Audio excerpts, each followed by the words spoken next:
Hello friends, ओम श्री गणेशाय नमः। जय श्री कृष्णा। आप सभी का स्वागत है आपके अपने यूट्यूब चैनल पर। फ्रेंड्स, आज हम आपको इस वीडियो में बताने जा रहे हैं ज्येष्ठ शुक्ल पक्ष की निर्जला एकादशी व्रत की पौराणिक व्रत कथा, शुभ मुहूर्त, पूजा विधि, व्रत के नियम, निर्जला एकादशी के दिन क्या दान करना चाहिए और निर्जला एकादशी व्रत का पारण किस प्रकार करना चाहिए और निर्जला एकादशी के दिन किए जाने वाले उपायों के बारे में। फ्रेंड्स, वीडियो शुरू करने से पहले आपसे रिक्वेस्ट है, अगर आप हमारे चैनल पर नए हैं और आपने अभी तक चैनल को सब्सक्राइब नहीं किया है तो प्लीज सब्सक्राइब कीजिएगा चैनल को, साथ ही प्रेस कीजिएगा बेल आइकन को, जिससे नए वीडियो से रिलेटेड नोटिफिकेशन आपको तुरंत प्राप्त हो सके। और वीडियो पसंद आने पर वीडियो को लाइक और शेयर जरूर कीजिएगा ताकि सभी भक्तों को इस वीडियो का लाभ प्राप्त हो सके। और कमेंट बॉक्स में जय श्री कृष्णा जरूर लिखिएगा। सनातन धर्म में 24 एकादशियां होती है, किंतु अधिक मास होने की स्थिति में एकादशी की संख्या 26 होती है। सभी का अपना अपना महत्व होता है, लेकिन ज्येष्ठ मास की शुक्ल पक्ष की एकादशी तिथि को पड़ने वाली निर्जला एकादशी का विशेष महत्व माना गया है। इस एकादशी में पानी पीना पूर्णतः वर्जित है। यही वजह है कि इस एकादशी को निर्जला एकादशी कहा जाता है। धार्मिक मान्यताओं के अनुसार इस एकादशी का व्रत करने से 24 एकादशियों का फल प्राप्त होता है। निर्जला एकादशी को लोक में पांडव एकादशी या भीमसेनी एकादशी के नाम से भी जाना जाता है। इस दिन सभी लोग निर्जल रहकर एकादशी का व्रत रखते हैं, अर्थात जल भी ग्रहण नहीं किया जाता है। यदि कोई व्यक्ति बिना खाए नहीं रह सकता है तब संध्या के समय फलहार करना चाहिए। निर्जला एकादशी को जल का दान करने के लिए मटके पानी से भरकर दिए जाते हैं। मटके में जल भरकर ढक्कन से ढकना चाहिए और ढक्कन में चीनी तथा दक्षिण व फल अपनी सामर्थ्य के अनुसार रखने चाहिए। इसके बाद मंदिर में अथवा ब्राह्मण को ये सब दान दे देना चाहिए। इसके अतिरिक्त अपनी श्रद्धा के अनुसार दान करना चाहिए। हिंदू धर्म में एकादशी तिथि का विशेष महत्व है। एकादशी तिथि भगवान विष्णु जी को समर्पित मानी जाती है। यही कारण है कि एकादशी के दिन भगवान विष्णु जी की विधि विधान से पूजा अर्चना की जाती है। मान्यता है कि एकादशी व्रत करने से शुभ फलों की प्राप्ति होती है। व्रती सभी सुखों को भोग कर अंत में मोक्ष को जाता है। हर माह में 2 एकादशी तिथि आती है, एक कृष्ण पक्ष में, दूसरी शुक्ल पक्ष में। फ्रेंड्स, अब आइए जानते हैं निर्जला एकादशी के शुभ मुहूर्त के बारे में। हिंदू पंचांग के अनुसार साल 2023 में निर्जला एकादशी के दिन रवि योग और सर्वार्थ सिद्धि योग का महासंयोग बन रहा है। इस योग में किया गया दान पुण्य का कार्य या किसी भी कार्य में विशेष सफलता प्राप्त होती है। साल 2023 में निर्जला एकादशी का व्रत 31 मई 2023 बुधवार के दिन है। ज्येष्ठ शुक्ल एकादशी तिथि प्रारंभ होगी 30 मई 2023 को दोपहर 1:07 पर और ज्येष्ठ शुक्ल एकादशी तिथि का समापन होगा 31 मई 2023 को दोपहर 1:45 पर और व्रत पारण का समय रहेगा 1 जून 2023 को सुबह 5:33 से सुबह 8:18 पर और हरिवासर समाप्ति का समय रहेगा 1 जून 2023 को दोपहर 1:39 पर और इस दिन रवि योग और सर्वार्थ सिद्धि योग रहेगा 31 मई 2023 को सुबह 5:33 से सुबह 6 बजे तक। फ्रेंड्स, अब आइए जानते हैं निर्जला एकादशी व्रत के दिन भगवान विष्णु जी की आराधना करने की पूजा विधि के बारे में। सबसे पहले श्री हरि का स्मरण करें। इसके बाद नित्य कर्मों से निवृत्त होकर पानी में गंगा जल डालकर स्नान करें। अब आचमन कर व्रत का संकल्प लें। इसके बाद सूर्य देव को अर्घ्य दे। सूर्य देव को जल अर्पित करने के बाद भगवान विष्णु जी की पूजा पीले पुष्प, फल, अक्षत और चंदन से करें। फिर ओम नमो भगवते वासुदेवाय मंत्र का जप करें। इसके बाद निर्जला एकादशी की कथा करके आरती करें। इस दिन निर्जला उपवास रखने का विधान है। रात्रि में भजन कीर्तन करें। द्वादशी के दिन शुद्ध होकर व्रत पारण मुहूर्त के समय ही व्रत खोले। सबसे पहले भगवान विष्णु जी को भोग लगाएं। भोग में कुछ मीठा जरूर शामिल करें। इसके बाद सबसे पहले भगवान का प्रसाद सबको बांटे। ब्राह्मणों और जरूरतमंदों को यथाशक्ति दान देकर स्वयं भी प्रसाद ग्रहण करें। ध्यान रहे कि इस दिन व्रत पारण के बाद ही आपको जल का सेवन करना है। फ्रेंड्स, अब आइए जानते हैं निर्जला एकादशी के दिन किए जाने वाले उपायों के बारे में। निर्जला एकादशी पर नमक का दान करने से बुरा समय दूर होता है और श्रेष्ठ भोजन की प्राप्ति होती है। एकादशी के दिन तिल का दान करने से शक्ति मिलती है और मृत्यु का भय दूर होता है। निर्जला एकादशी के दिन जो व्यक्ति घी का दान करता है उसकी शारीरिक कमजोरियां दूर होती है। एकादशी के दिन कपड़ों का दान करने से आपकी उम्र बढ़ेगी और आपकी काया निरोगी रहेगी। निर्जला एकादशी के दिन जो लोग अनाज का दान करते हैं उनके घर में कभी भी अन्न की कमी नहीं रहती है, हमेशा अन्न के भंडार भरे रहते हैं। निर्जला एकादशी के दिन भगवान को गुड़ का भोग लगाने से वे शीघ्र प्रसन्न होते हैं। जो व्यक्ति गुड़ का दान करता है उन्हें हमेशा शुद्ध और मनचाहा भोजन प्राप्त होता है। निर्जला एकादशी पर ओम नमो भगवते वासुदेवाय मंत्र का जाप करें। इस दिन गोदान का भी विशेष महत्व होता है। निर्जला एकादशी के दिन आंवले का रस डालकर स्नान करने से बहुत ही पुण्य फल प्राप्त होता है। शास्त्रों के अनुसार जो ऐसा करता है उसके समस्त पाप नष्ट हो जाते हैं। निर्जला एकादशी पर भगवान विष्णु जी को पीले फूल चढ़ाएं, इससे आपकी हर मनोकामना पूर्ण होगी। इस दिन भगवान शिव और माता पार्वती जी की पूजा का विशेष महत्व होता है। भगवान के सामने घी का दीपक जलाएं और माता पार्वती को इस दिन सुहाग की चीजें अर्पित करें। निर्जला एकादशी के दिन किसी भी शिव मंदिर में जाएं और भगवान को नारियल, बिलपत्र, सीताफल और सुपारी और मौसमी फल चढ़ाएं। इससे आपकी सभी मनोकामनाएं शीघ्र ही पूर्ण होंगी। मान्यता है कि इस दिन जो स्वयं निर्जल रहकर ब्राह्मण या जरूरतमंद व्यक्ति को शुद्ध पानी से भरा घड़ा दान करता है उसे जीवन में कभी भी किसी बात की कमी नहीं रहती है, हमेशा सुख समृद्धि बनी रहती है।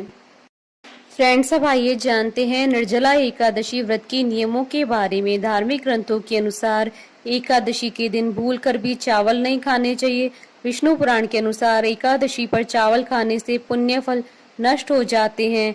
महर्षि वेद व्यास जी ने भीम को बताया था कि एकादशी का ये उपवास निर्जल रहकर करना चाहिए। इसमें न तो अन्न ग्रहण करते हैं न ही जल, केवल कुल्ला या आचमन करने के लिए मुख में जल डाल सकते हैं। इसके अलावा किसी भी तरह से जल व्यक्ति के मुंह में नहीं जाना चाहिए, अन्यथा व्रत भंग हो जाता है। निर्जला एकादशी का व्रत सूर्योदय से शुरू होकर अगले दिन सूर्योदय तक चलता है। पारण तक जल की एक बूंद भी गले के नीचे नहीं उतारी जाती। अगले दिन द्वादशी को सुबह में स्नान करके ब्राह्मणों को भोजन आदि कराएं। सामर्थ्य के अनुसार दान करके व्रत का पारण करें, इसके बाद ही आप जल ग्रहण कर सकते हैं। धार्मिक ग्रंथों के अनुसार निर्जला एकादशी के दिन भूल से भी मसूर दाल का सेवन नहीं करना चाहिए, क्योंकि मसूर की दाल को अशुद्ध माना जाता है। इसलिए व्रत के पारण में या जो व्यक्ति यह व्रत ना भी कर रहे हों उन्हें निर्जला एकादशी के दिन मसूर की दाल का सेवन नहीं करना चाहिए।